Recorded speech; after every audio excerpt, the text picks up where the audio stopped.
Millions of views, believe it or not. However, dentists do warn of jaw pain and tooth issues. So in case you want to revert back to your childhood, much like the Democrat Party, maybe you ought to think twice. That's going to wrap up this edition of the Chris Salcedo Show. Join us again tomorrow, 4 o'clock Eastern. That's when we break down all the day's big news stories for you, give you our conservative opinion on those stories. Carl Higbie Frontline is up next from Israel. Have a great night, everybody. See you tomorrow on Newsmax.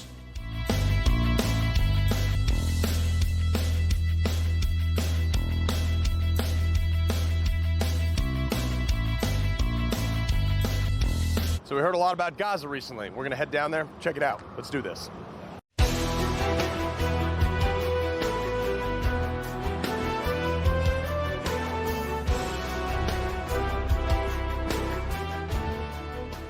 While we were headed down to the border near Gaza today, IDF artillery and air support killed several Hamas terrorists in Gaza. So as you can hear the explosions in the background of the airstrikes and artillery, we want to know how a 6-mile wide, 25-mile long piece of prime real estate, oceanfront on the Mediterranean Sea, fall into the hands of terrorists. Egypt actually used to control the Gaza Strip until 1967 when they attacked Israel. At that point, Israel took control of it, and they actually let the Arab settlers stay there and started building infrastructure into the area.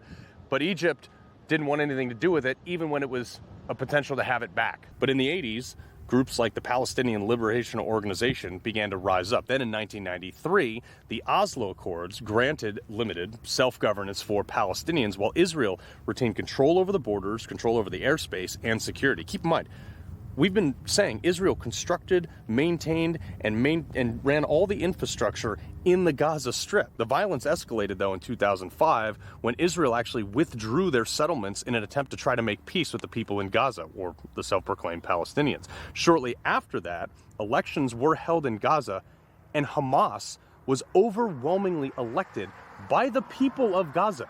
So when you tell me that these people, poor people in Gaza are suffering, they elected the people who are running that region right now. So my sympathy for these people is pretty limited. It's their own fault. From that, and then until 2003 or 2023, they continued sporadic attacks on Israel, but also it became more and more of a hotbed for Iranian-based terror. Fast forward to October 7th, 2023, 6,000 Hamas terrorists invaded southern Israel, murdered 1,200 Israelis and took 250 hostages. 6 of them were American, along some of these highways that we're on right now. So how did a bunch of nomad, outcast Arabs in 50 years end up self-governing? Sort of. Gaining an entire region. They built an entire army and attacked the very people that's providing them the land and utilities that they have.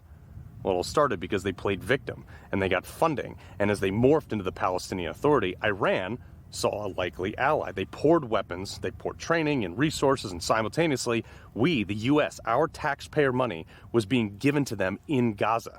And this goes back to Bill Clinton under the guise of them playing victim. They began to receive millions of our taxpayer dollars. And more recently, as you know about USAID, Trump defunded this agency. Since the October 7th attack, USAID, though, has given $2.1 billion, billion with a B, to Gaza, where you can hear those explosions going off right behind me. One line item from USAID noted that $200 million were allocated to miscellaneous foreign awardees of the West Bank and Gaza. What does that even mean? There was no transparency at all for any of these receipts, and that goes directly to Hamas. And the actual aid that's intended for the real victims, I guess, of the area, the people who don't have any means to flee, Hamas steals most of it once it gets to the intended recipients. They tell people not to take it in the streets at gunpoint. Don't tell me aid isn't going in. I'm here right now watching Israeli trucks transfer it to Arab trucks and then drive it into Gaza. The only people starving in Gaza right now are the hostages. Mike Huckabee, U.S. Ambassador to Israel. Sir, honor to have you on set here. Look, I mean, we're just talking about the aid going into Gaza, 200 to 300 trucks a day, but yet somehow people think that they're starving. Well, the crazy thing is 88% of the UN food going through that process has been stolen or looted. That's because Hamas steals the food, then they turn around and sell it, and with the money, that's how they finance their operations. Last year, Hamas made $500 million stealing aid. So when you hear that the Israelis are starving the people, that is an outright lie. There have been hundreds of trucks going in. Israel alone has sent in 2 million tons of food. 2 million tons. You never hear that. Yeah. You just hear, oh, the people are starving. Look, I'm sure there is deprivation in parts of Gaza, but the reason there is deprivation, the reason there is hunger, is because of Hamas. And I'll tell you who's really getting starved: the hostages. When are we going to hear some sympathy out of the UK, out of France? When are we going to hear about why aren't we feeding the hostages? They're starving. Right. Well, that's actually, you had said brilliantly yesterday about they, they're the only ones starving, really. Obviously we were just down there in Gaza this morning, looking at all the things that are going down on the border of that. We could hear the artillery shells going out. Just recently, there was a dozen or so, actually 2 dozen, Hamas militants killed by artillery and airstrikes, which we heard the planes going right over. What's the end result, though? Like, what's the mark of success? Because you still have 30,000 Hamas militants fighting in Gaza. The president's been so clear, and I've been so proud of him, because he said Hamas has no role in the future and they're not going to govern. And so the goal is they're going to have to disarm. It was interesting last week, Carl, while the European nations were all encouraging Hamas by calling for a 2-state solution, essentially rewarding Hamas, and they were celebrating this, it was the Arab League who unanimously put out a resolution that said Hamas must disarm and let all of the hostages go all at once. It was surreal that the people that you thought might be a little more sympathetic to Hamas were not, and the people that should have been sympathetic to Israel were not. It is a crazy time to look at this region, but it certainly comes to the place where the president is dead right when he says Hamas has to go, for the same reason that the Nazis had to leave Germany and disband at the end of World War II. Right. I mean, you also can't negotiate with these people. I mean, this is something that we've seen time and time again. The radical militant faction, Hamas, ISIS, AQI, any of these things, they're not negotiable. They're religious fanatics. However, while before Trump came into office, USAID, the disaster that's thankfully has now been defunded, $2.1 billion, as I just said earlier, in going into Gaza through various different things. And most of those funds, once they were gifted to the NGOs, you lost track of where it went. That's one of the real, I think, scandals that I hope somebody will continue to uncover, is how many billions of dollars went into Gaza, not just recently, but over the past 20 years since Hamas took power. And what did they do with those billions of dollars? They could have built Singapore. Instead, they turned it into Haiti. It's been a disaster. Here's what they did. They built a tunnel system to hide their terrorist activities.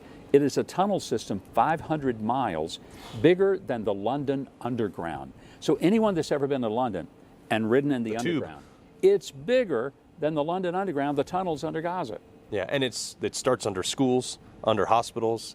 And, I keep saying that, I fought these guys over in Iraq, like a similar ideology. And, when you're dealing with that, what is the notion? I mean, at this time, almost like Israel's using too much restraint. Like I said, they should have rolled over this whole area, made beachfront condos 10 years ago.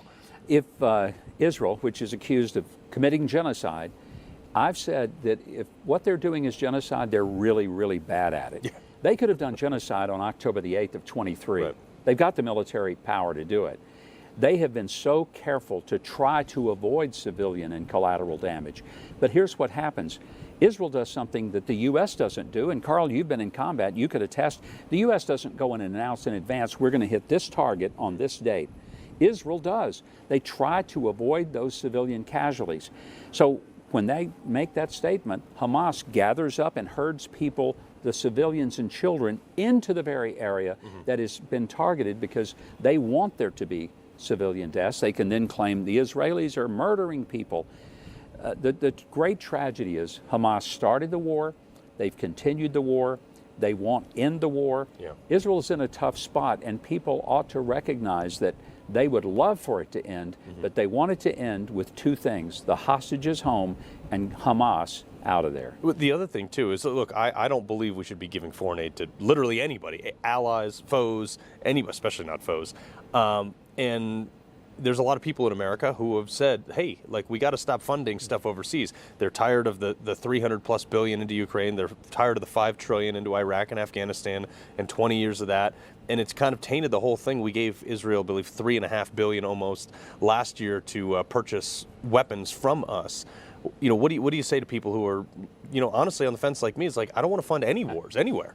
Well, I understand that, but America first doesn't mean America only. And what a lot of Americans don't understand, first of all, there are 700,000 Americans living in Israel. So when you help Israel, you're helping 700,000 Americans be safe. That's a full congressional district. It's like the 436th congressional district. Yeah. More Americans living in Israel than any foreign country except Mexico. Here's another reason. We can say we've given a little bit, and it's not that much, but they purchase from us much more than we ever give, and the benefits that we get are that they test military equipment in real-time combat operations. We benefit from the testing that they do. We benefit from the technology that they create that becomes the Iron Dome and David's Sling and the Aero Defense System that will help save American lives. So it's not just that we give something, we get way more than we even give. Well, we went out and actually shot some of the weapons on Sunday that they're using. They're testing down in this areas, and they're coming back, and the feedback on these weapons is allowing them to do real-time updates. And look, I'm an M4 AR-15 guy to the bone, and I was shooting some of the newer age gas piston, like the equivalent of our H&K 416s, and these things were lighter, faster, more responsive. I mean, they're able to make revisions 5-6 times in just a couple months to make a better weapon. They make that. They also learn about combat medic procedures and how to save lives in the field. We benefit some ways that aren't even military. Anybody who has a cell phone, thank Israel. Anybody who has a navigation system in their car on their phone, thank Israel. If you've ever had a seedless watermelon or a cherry tomato, thank Israel. There are a lot of things that we benefit from, medical technology, whether it's a heart stent or this little camera that you swallow for a gastrointestinal procedure. Thumb drives. Developed here. Thumb drives. Yeah. Real quick, I got about a minute and a half left on this. Russia. Obviously, Russia, China, Iran, there's all kinds of synergies between those countries right now, trying to get around trade embargoes, helping each other out militarily against Ukraine and this and that. Russia doesn't mess with Israel, and it's because, I didn't even know this, but there's hundreds of thousands, if not, potentially now millions of former Soviet Union people who fled here. I think it's up to 2 million at one point that fled to here to Israel. So Russia's like, these are our people. We're going to leave them alone. Well, people forget that Jews from all over the world have immigrated here and made aliyah. So there is, just like I said, 700,000 Americans who are still American citizens. These have not renounced their citizenship. But there are hundreds of thousands of Russian Jews who live here, and their roots and their families are, in many cases, still back in Russia. Wow. I mean, it's remarkable. It was heard these things, and I'm like, oh, that's why Russia doesn't mess with them. But, Mr. Ambassador, we appreciate your time very much, sir. Carl, pleasure to be with you. Thank you. Thanks for coming to Israel. Oh, no, it's been great. I mean, you can't beat the set. It's beautiful. Yeah. All right, coming up, we got plenty more from here in Israel, including an interview with a retired top IDF general about the remaining terrorists in Gaza. Information. Truth. Is power. Is freedom. Is money. Is health. Is Newsmax. Millions watch it. So can you. Newsmax is real news for real people.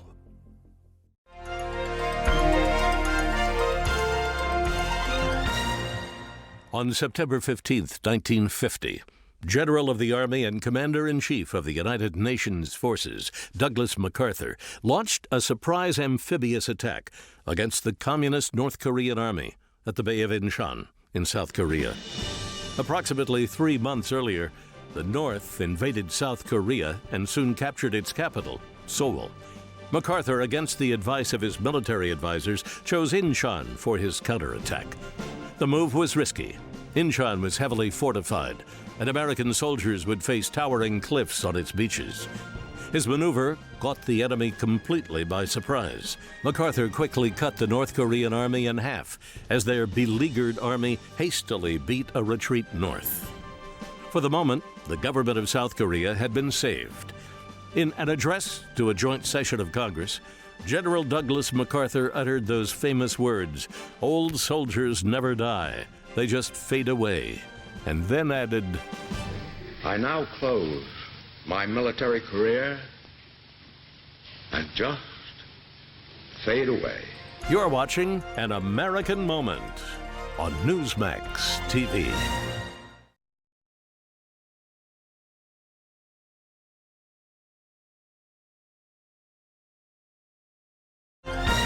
At 9:47 a.m.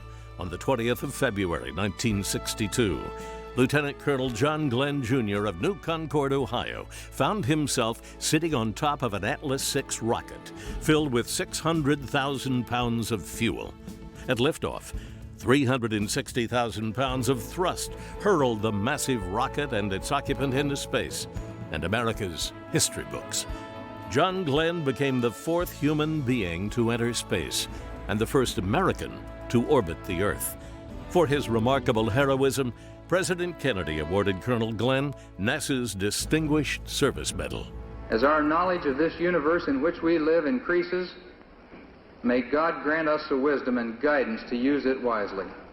Thank you, Colonel. Glenn went on to become the United States Senator from Ohio, and in 1984 ran for the Democratic presidential nomination, but lost to Walter Mondale. So we're standing in what is the disputed area. Palestinians claim this as Palestine. Israel, who won this territory in 1967, declared this as Judea Samaria. I'm going to sit down with the governor here who oversees the entire territory, even despite the Palestinian resistance. Well, Governor, thank you for taking the time.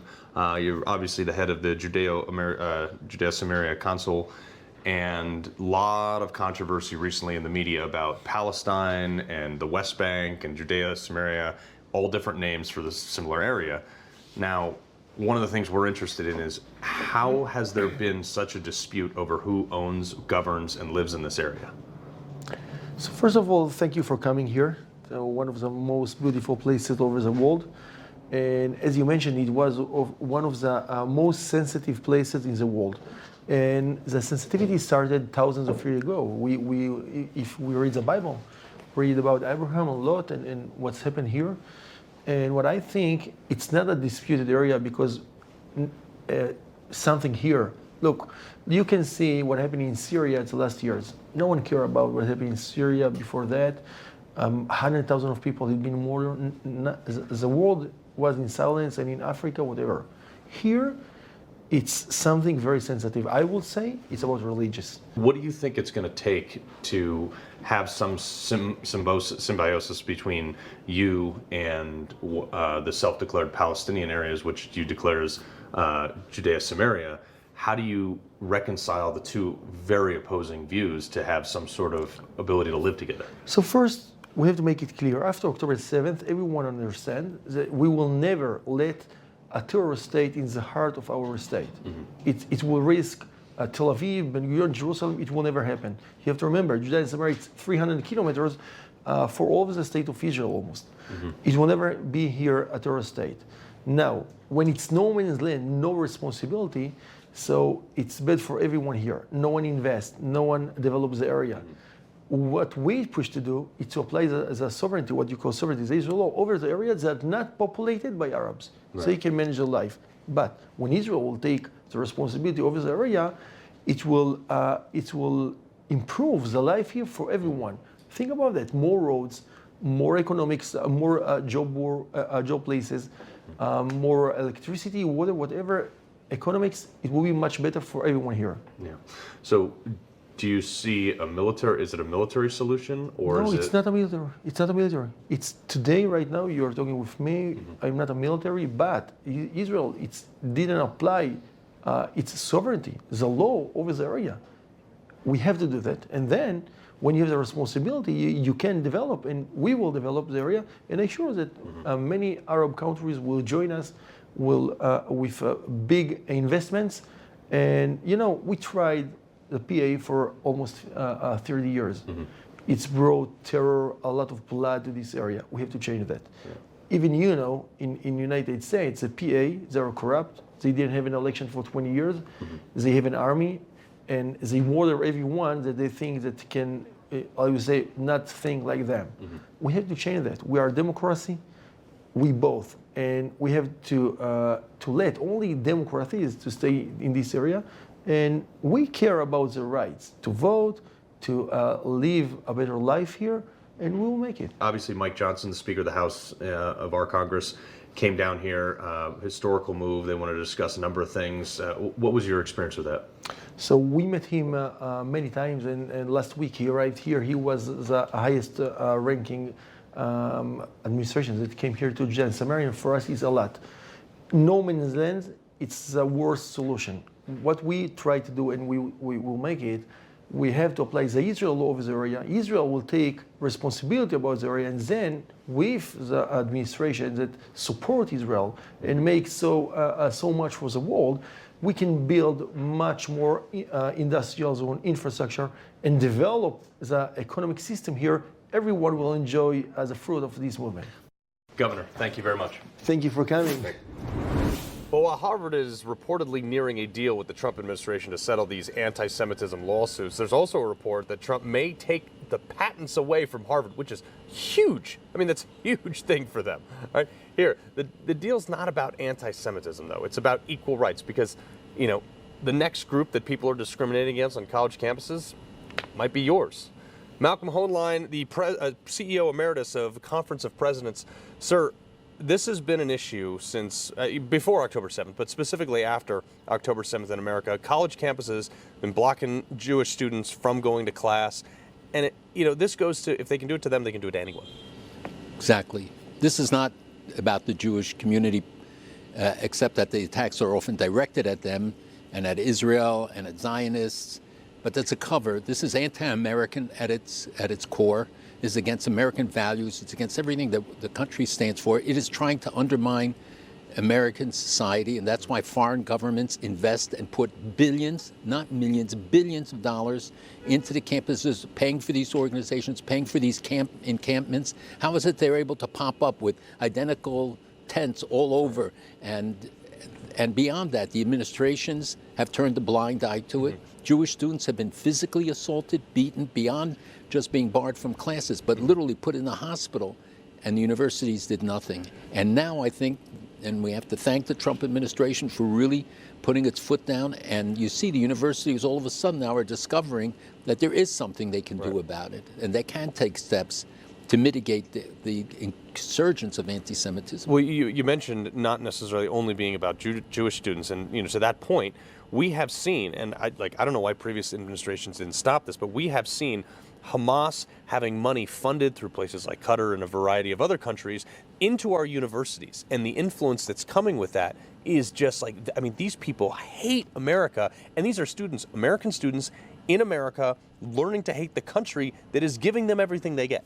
You're 100% right, and it's a message that somehow does not get out because the media doesn't want to put it out, except for Newsmax and a few others have been courageous in telling the truth about it. We have uncovered so many things. But when we find out that news sources like Reuters was taking money from Iran, you understand why the reportage is so distorted. Yeah. But beyond that, you are absolutely right that the universities are creating the next generation of leadership. Is that the hands we want to leave America in? People who are so bigoted, so biased, but they're biased against America. Why would China put all this money into these efforts on the encampments? Because it undermines the stability of American society. Mm-hmm. It is why Qatar, which is trying to promulgate its Muslim Brotherhood message, and each of them has an agenda, and the universities let them dictate who the faculty could be. They dictated to them the kind of courses. We're finding stuff, but not just on the campuses, in K-12 throughout the country. Kindergartens where they sing the wheels on the tank, not the wheels on the bus. And in the curriculum, one curriculum that was blatantly anti-Israel and hostile was used in 8,000 classrooms, has now been removed because somebody finally started looking at it. Yeah, well, I mean, this goes into China, too. China had Confucius Institutes here in America. Absolutely. They had funding. I mean, they gave the Penn Biden Center in Pennsylvania tens of millions of dollars. And, I mean, do these universities just take the money and not understand what's going on? Or what do you think this comes from? They take the money. They know what it is. It doesn't come without strings. Mm-hmm. And they have a guy who operates out of Hong Kong, who was a high-tech, sold his company to the Chinese for a lot of money. And he has this network that he established. It's been documented. Congress has documented it. Others have proven it. And yet the universities continue to operate with them. And now, all of a sudden, many of them, seeing that they will lose their funding and will lose the money, the research grants and others that came from the federal government, all of a sudden are stepping up. I brought 20 students, each of whom have been attacked on a campus in America, 20 different universities.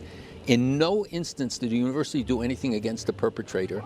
And members of the Senate who sat with them at dinner, I will tell you, some of them cried when the students started telling their personal stories happening on universities in America, and not in one case did the university act against the perpetrator. And you said there's strings attached. Well, now they might lose hundreds of millions in American funding.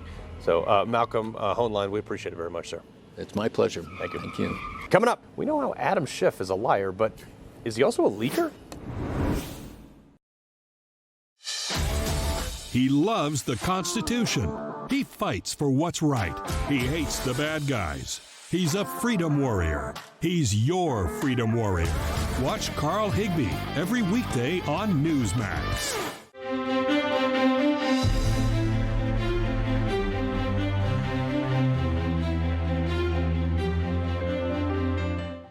In the summer of 1776, as the American Revolution intensified, a small group of men were tasked with drafting a political statement that would sever all ties with England and declare independence. The group included John Adams, Benjamin Franklin, and a 33-year-old Virginian named Thomas Jefferson. Jefferson, the youngest member of the Second Continental Congress, was not known as a great speaker, but what Jefferson could do was write. Jefferson rented a room in Philadelphia, not far from the building we know today as Independence Hall. Each day, he rose at dawn, made tea, and began to draft one of the most important documents in our nation's history. Jefferson reflected on ideas about individual rights and the relationship between the people and their government. He drew inspiration from his own draft of the Virginia Constitution, from George Mason's draft of Virginia's Declaration of Rights, and from the writings of English philosopher John Locke. The final document, the Declaration of Independence, was one of the most consequential political statements ever written. It declared, "We hold these truths to be self-evident, that all men are created equal, that they are endowed by their Creator with certain unalienable rights, that among these are life, liberty, and the pursuit of happiness." With these words, the Founding Fathers declared that our unalienable rights come from our Creator, not from a king or government. Congress approved the Declaration of Independence on July 4th, 1776. I'm Callista Gingrich, and this is Let Freedom Ring on Newsmax TV.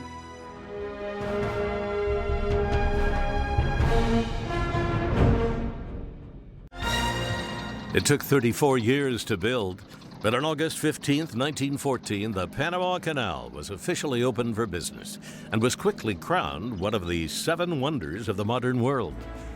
President Theodore Roosevelt believed the completion of the canal was essential to American security and prosperity, so he negotiated with the French to purchase the canal's properties and dredging equipment. But when negotiations with Colombia over a canal treaty broke down, Roosevelt backed a local bloodless revolution that lasted only a few hours. And on November 3rd, 1903, the nation of Panama was born. With the opening of the Panama Canal, the Atlantic and Pacific Oceans were joined, reducing a ship's journey from New York to San Francisco by 9,000 miles.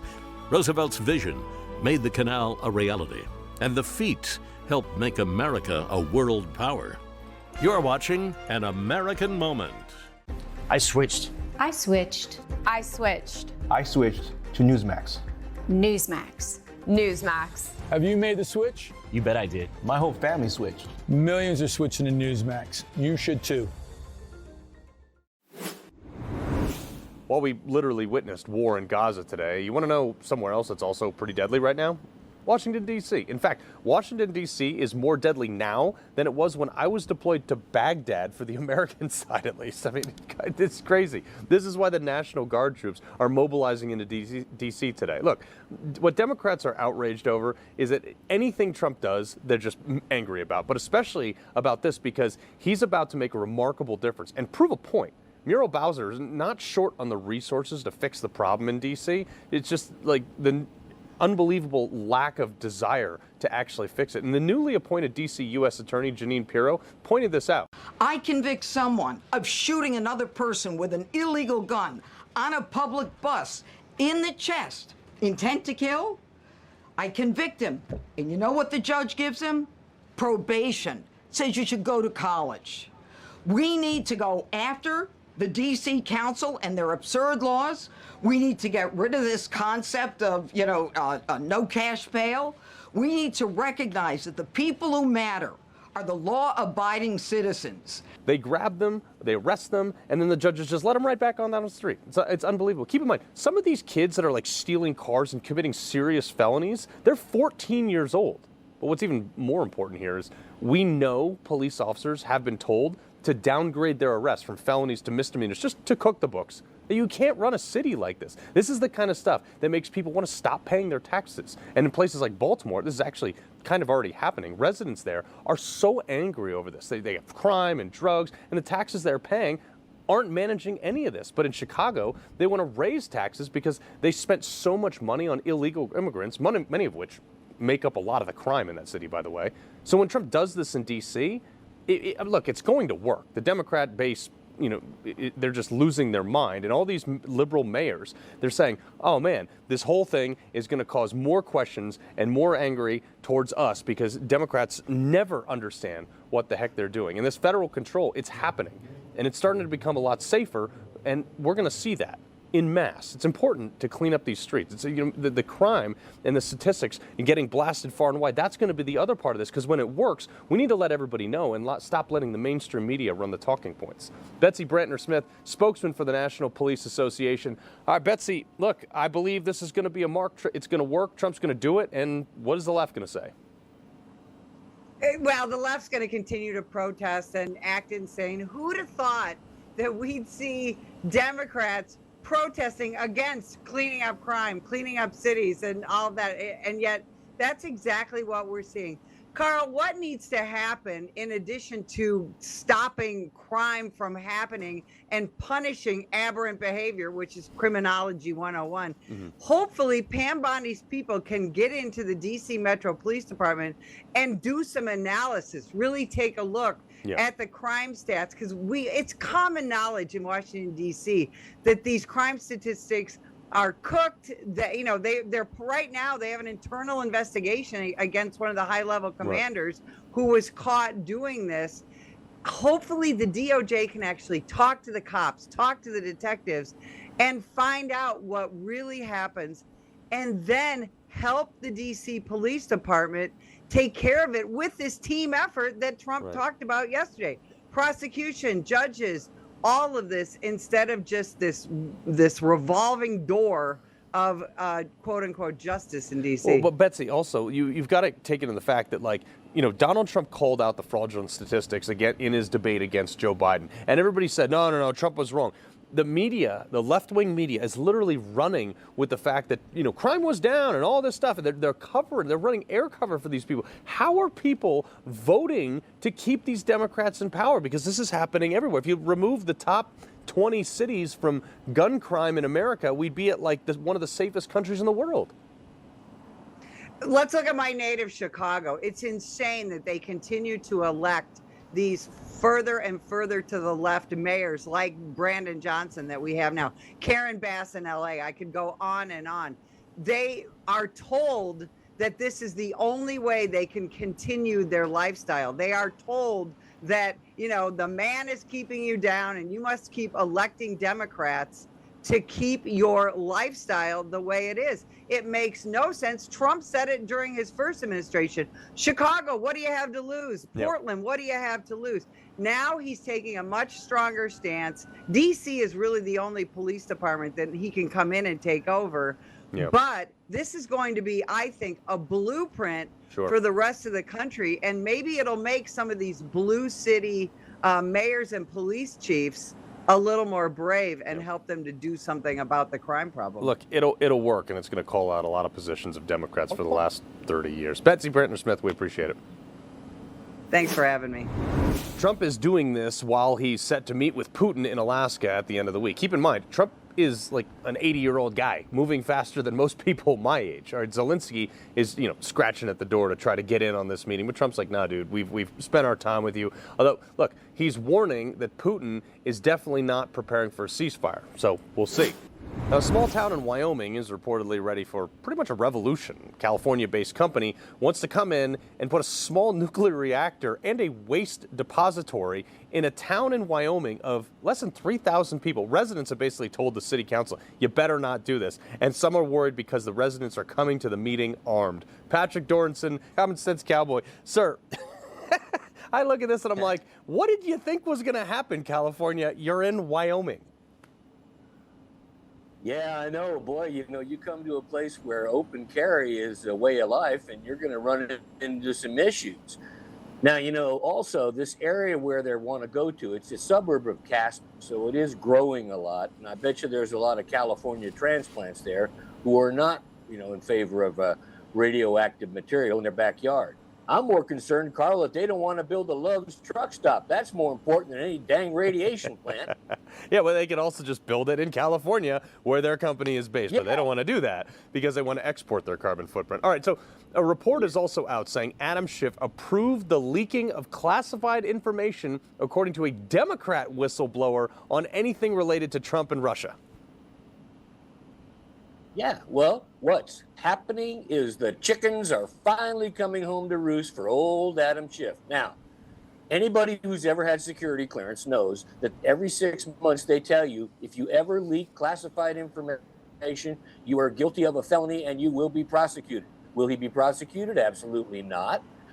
Because remember, what the Democrats are doing right now is they're trying to save whatever they can of the deep state. They never figured that a guy like Trump would come in, a Republican would come in that would actually do something about it. Because, Republicans used to run, oh, yeah, we're going to break down the government. Nobody ever did anything because they were complicit in the whole damn crime to begin with.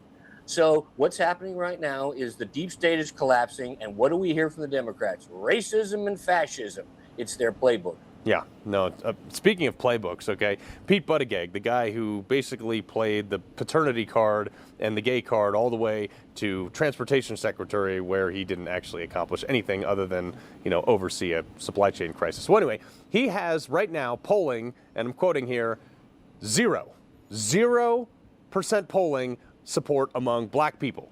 I said it 3 times, 0. All right. So when does the gay community start coming out and calling the black community homophobic? I'm just waiting for that war. Well, that might be an interesting bit of combat between members of the Democratic coalition. But look, Pothole Pete was the mayor of Gary, Indiana. Gary, Indiana is a majority black city. And what couldn't he do in Gary, Indiana? He couldn't even fix the dang potholes. He couldn't fix the streets. And his record there is abysmal. Yeah. So what's he do now? Well, now he grows a beard so he can get rid of that howdy-doody face of his and show everybody he's serious. But he's not. The fact that he's at the top of the Democratic pile ought to scare the hell out of Democrats. It certainly is hilarious to me, though, that he's polling at 0. Real quick, 30 seconds. People are waking up because the Teamsters are actually pouring money into the GOP. I mean, this is like earth-shattering. Yeah, well, guess what? Organized labor from the rank and file, and especially guys like truckers who want to have, diesel and not have to run their trucks on, electric vehicle type stuff, they're all in support of Donald Trump. And Donald Trump also is doing trade agreements that are going to help the Teamsters. So what happened? They're going to vote with their pocketbooks, and they're going to help Republicans. The only unions Democrats care about are public employee unions. They could give a rat's behind about anybody else. Yeah, well, hopefully they lose the teachers' unions, but we're a far cry from that. Patrick Dornson, pleasure, sir. You bet. All right, coming up, gerrymandering madness. Don't go anywhere.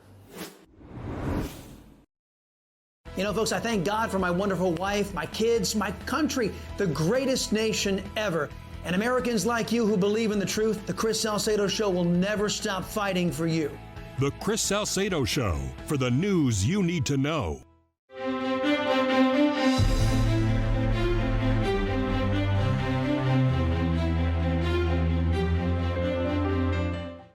In 1765, the British imposed the Stamp Act on the American colonies, a tax on printed materials to help pay for British troops stationed in North America.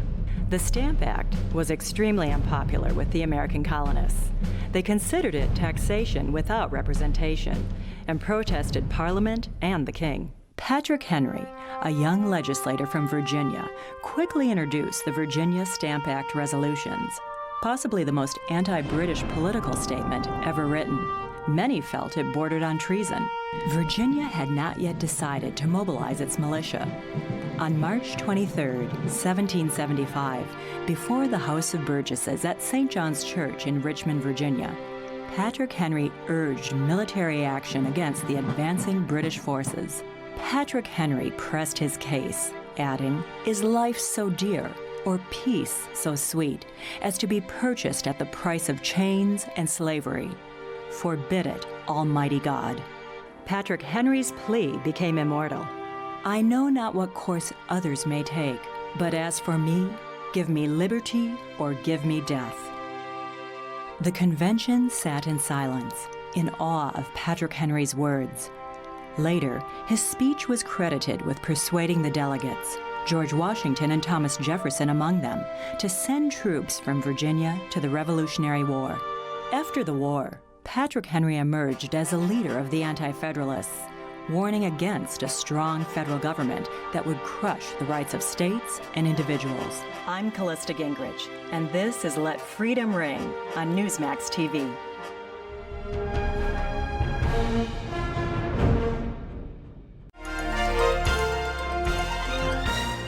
When Rosa Parks stepped on that Montgomery, Alabama bus on December 1st, 1955, she didn't set out to make history.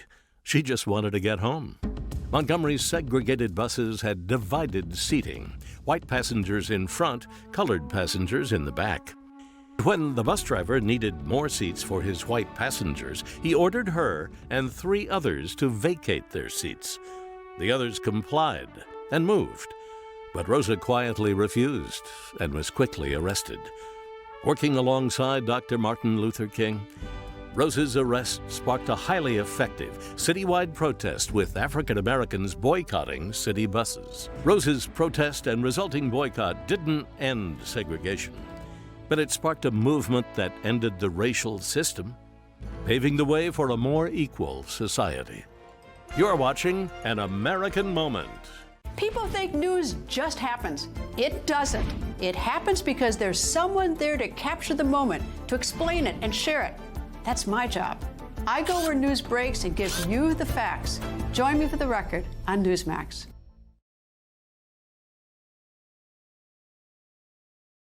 This is like a Babylon Bee headline. Gavin Newsom sending a letter to Trump telling him to tell Republican governors not to undo their gerrymandering, otherwise Democrats will do even more gerrymandering. Ben Jerby, political commentator, Kay Smythe, writer for KaySmytheHill.com. Kay, you just can't make up how stupid it is. I mean, that's Gavin Newsom, though, right? Like, he's one of the stupidest people in the world. He just stands up and says what he thinks will get him clicks, that'll get him likes. He doesn't really realize that outside of probably like 10 people in D.C. and maybe like 1 or 2 people in each state, no one cares about gerrymandering. Everyone's seen how much he's destroyed California, and all we want is for that not to come to the rest of America like it has for pretty much every other blue state. So I think this is just another sort of desperate attempt for Gavin Newsom to appear relevant. Like, he's clearly running for president in 2028 and doesn't really realize that America just doesn't want him. He's a sad little sort of trophy position boy who only got to where he's at because of nepotism. And we're done with that. Bye, Gavin. No one cares. Hair gel will not win the nation. All right, Benj. Harry and Meghan, okay, these 2 people, they got a new Netflix deal, but this one's thankfully for way less money. I don't know anybody who actually watched the first one. Why did they get a second? I have no idea why these people are even a thing. I mean, Meghan is what, like a D-list actress on like one show that I never watched. I mean, she got with Harry. Instead of embracing the royal lifestyle, she decided to make it racial or ruin his life. She's just one of those people that's like really annoying, and anytime I see her, I turn off the TV. I would love to see Meghan do something on like YouTube where we can see like the real numbers of what people are actually watching. I just think that they have a lot of Hollywood friends. There are a lot of people who do these, you know, shady Netflix deals. We kind of don't know the viewership and we don't know how popular they are just to kind of keep them relevant. But everyone's sick of this girl and Harry, unfortunately. Hopefully he divorces her and like makes a new life for himself. We'd all be supportive of that. Well, they're all locked out of Great Britain now. The funny thing is this will be like the Michelle Obama thing where she only got like, she got less views on her YouTube channel than I do, like chopping wood somewhere. Okay, so it's unbelievable. All right, okay, Jimmy Kimmel threatening to leave again, I guess, citing his Italian citizenship. Like, I guess they can Zoom your show from like a winery or whatever mansion he buys over there. It's like, good riddance, dude. Like, go ahead. Absolutely, good riddance. And Jimmy Kimmel is never going to leave Hollywood because he is so thirsty for all of the friendships with people out there. Like, the only reason he's relevant, I think, is genuinely because he's got so much dirt on so many celebrities that I wouldn't be surprised if he ends up blackmailing most people to get them on his irrelevant show. Listen, I've never watched Jimmy Kimmel. I've only seen clips that I've been forced to watch through Newsmax. No offense, guys. But I just think that, yeah, dude, if you want to go, great. But I don't think you're going to go because I think you're sad. I think you're desperate. And I think that the only thing keeping you relevant is the fact that your show runs from Hollywood Boulevard. And that's about it. Like, I think he's going to go the same way as Stephen Colbert, and good riddance. Right. Yeah, I mean, look, I love the fact that he's on there. It gives me tons of material for this show, so keep at it. Even from Italy, I don't really care where he is. Benj, real quick, Democrats pushing climate change, but they can't get their message straight because here are two headlines simultaneously posted by one by CBS and one by NBC. Now, CBS saying that Earth is spinning faster, and NBC is saying, oh, Earth's rotation is slowing down. It's like, guys, if you're going to pull a hoax on the American people for money and power, you might as well get your facts straight. Well, it's never going to be straight because it's the climate grift. I mean, first it was global warming, then it's global cooling. Now it's climate change. They can make that do anything that it wants to do. They've been doing this forever. We all know what this is. They're selling fear. They're selling, oh my gosh, the sky is falling. I mean, according to AOC, isn't the Earth going to be like shattered or like flooded in like 12 years? I think we have like, what, another 4 years to live at this point? This is ridiculous. Everybody sees this sham and this lie and we're all over it. Okay, real quick. I mean, they've been saying the world's going to end since like 1960. Yeah, and I mean, if the world is going to end, it's going to be because our magnetic field is weakening. It's going to be because we have absolutely no means of stopping any kind of comet impact. There are 1,000 different things in our cosmos that could literally destroy us and have probably destroyed us in the past. Don't let me get on a rant about the Younger Dryas, because you all know that I'm here for it. Now you give me more stuff to worry about, but whatever. Anyway, Kay, Benj, we appreciate it. But it ain't going to be climate. Exactly. At least with a comet, we won't know. I'm hoping for an alien invasion with this new thing they're predicting. But, Kay, Benj, got to leave it right there. All right, coming up, just how many terrorists are left in Gaza? Well, nearly 2 years after the war, we're going to tell you.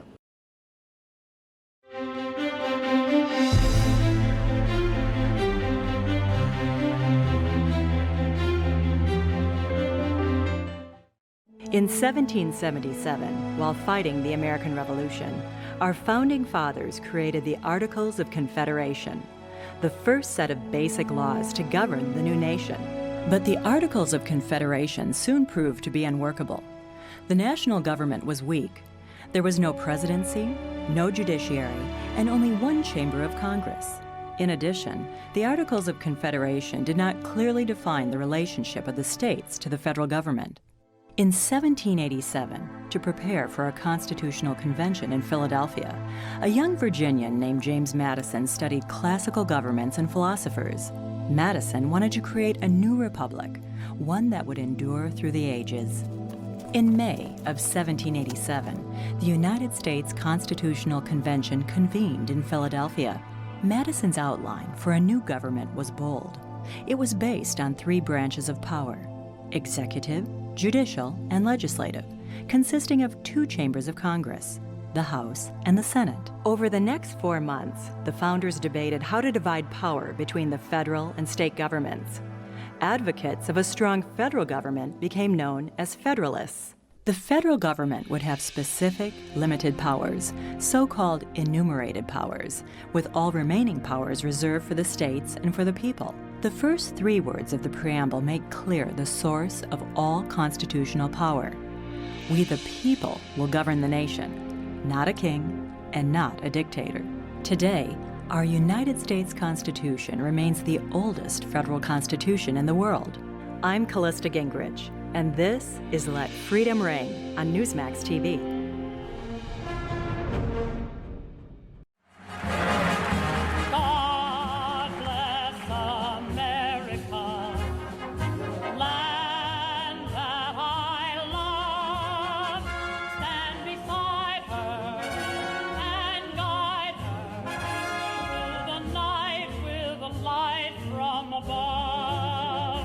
From the mountains to the prairies to the oceans white with foam. God bless America, my home. Sweet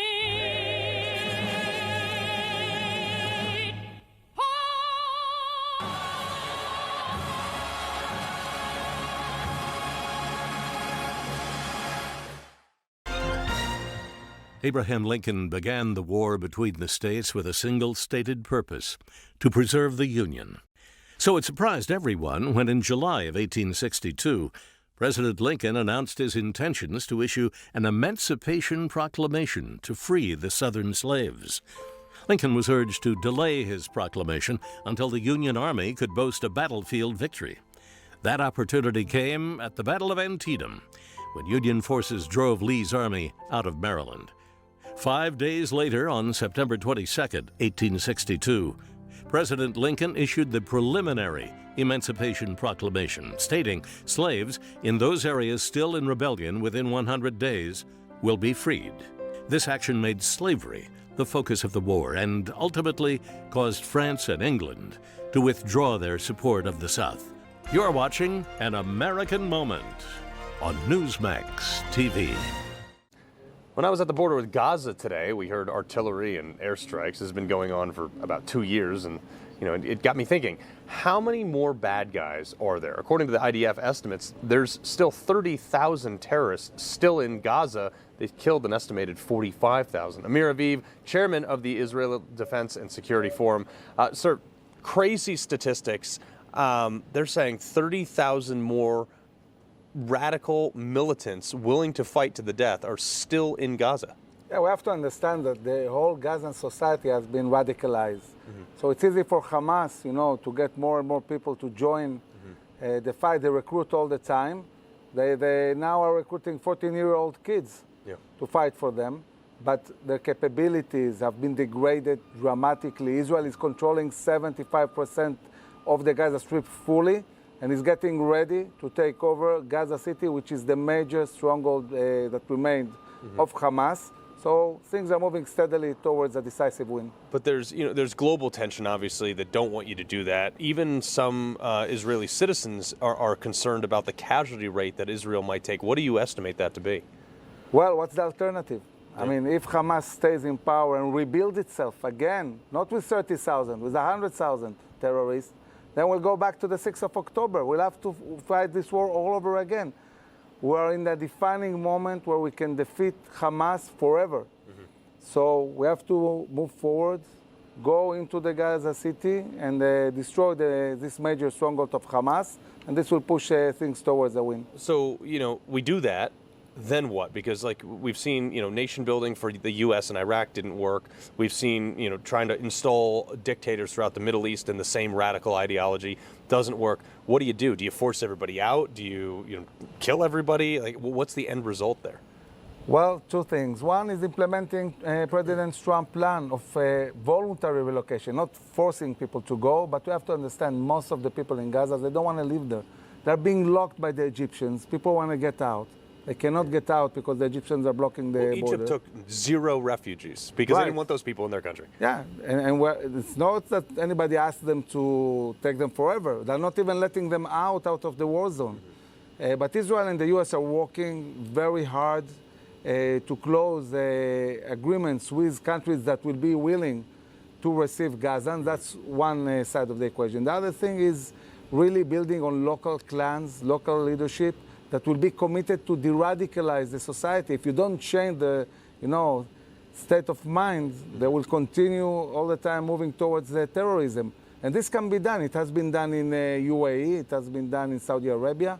We need to change the education. Well, how do you know, though? Let's say you go in there, and, I mean, look, I know this from my time in Iraq. Some of these people just blend back into society and pretend not to be terrorists. They sit around until they've got, a little bit more support, and then they come right back. How do you time out civilians versus people who are militants? Well, it's not easy, but Israel is going to have overriding security responsibility all over the Gaza Strip. Now, this is not the distance between the U.S. and Iraq. Gaza is, hundreds of meters from our borders, so this is really operating at home, really close, and Israel will keep freedom of operation to degrade all the time this terror infrastructure, while offering a chance to rebuild their lives as long as they really de-radicalize their education and move towards peace and not towards terror. Yeah, well, Godspeed, best of luck with it. I hope that you guys can do this with minimal casualty, especially on your side. So, Amir Bibi, we appreciate it, sir. Thank you very much. I appreciate it. All right, folks, don't go anywhere. Back in a sec. You know Rob Finnerty. He's smart, bold, and stands strong for your values. Rob is fighting for you. Watch Finnerty weeknights only on Newsmax.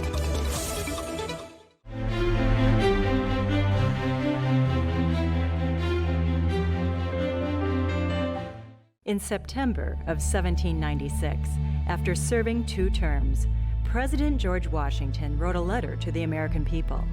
It was his farewell address to the young nation. In Washington's farewell, he declined a 3rd term in office and sent a message that liberty was more important than power. He recognized that presidents were elected not to be monarchs, but to serve their country. Washington had first drafted his farewell message 4 years earlier with the help of James Madison. He had planned to retire after 1 term, but decided to stay on.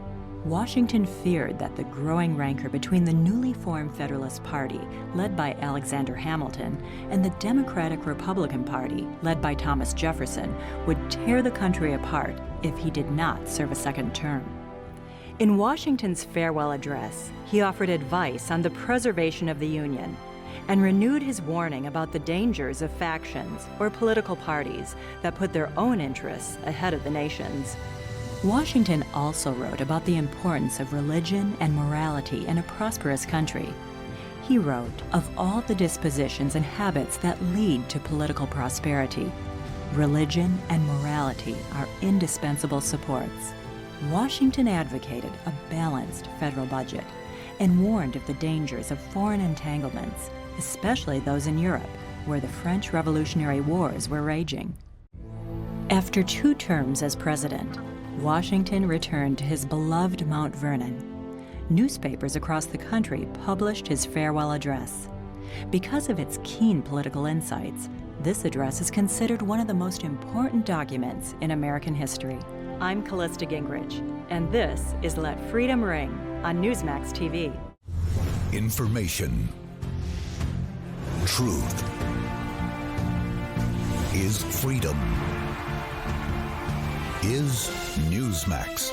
It's real news for real people. Our regular programming will continue in just a minute. Right now, enjoy this American moment. It was erected in the dead of night, and for 28 years separated East Germany from West Germany. The Berlin Wall quickly came to symbolize the stark difference between the free West and the communist East. In June of 1987, President Reagan visited the wall at the famous Brandenburg Gate and used the occasion to issue 2 public challenges to then-Soviet Premier Mikhail Gorbachev. If you seek liberalization, come here to this gate. Mr. Gorbachev, open this gate. His second challenge was more blunt, and as it turned out, even more prophetic.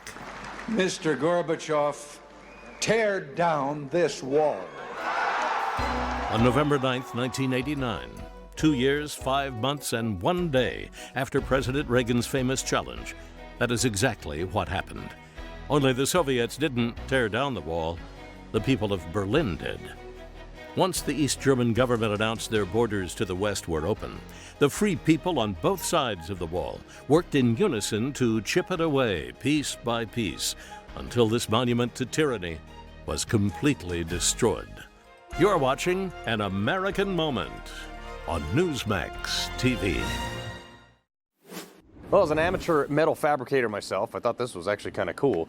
A 5,500-year-old blade factory was actually just discovered outside of Tel Aviv, a place where we flew into. Actually, it's the same location I was Sunday. So the organization that found this says it was from the Bronze Age, and the local society was obviously very, very organized. We got plenty more of this stuff that we're going through all Israel. This week we visited areas where Hamas terrorists overran Israel on October 7th. I saw some of the bus stop where people tried to hide. Actually, it's an incredible sight to see. We'll have all those stories and a lot more tomorrow. See you then.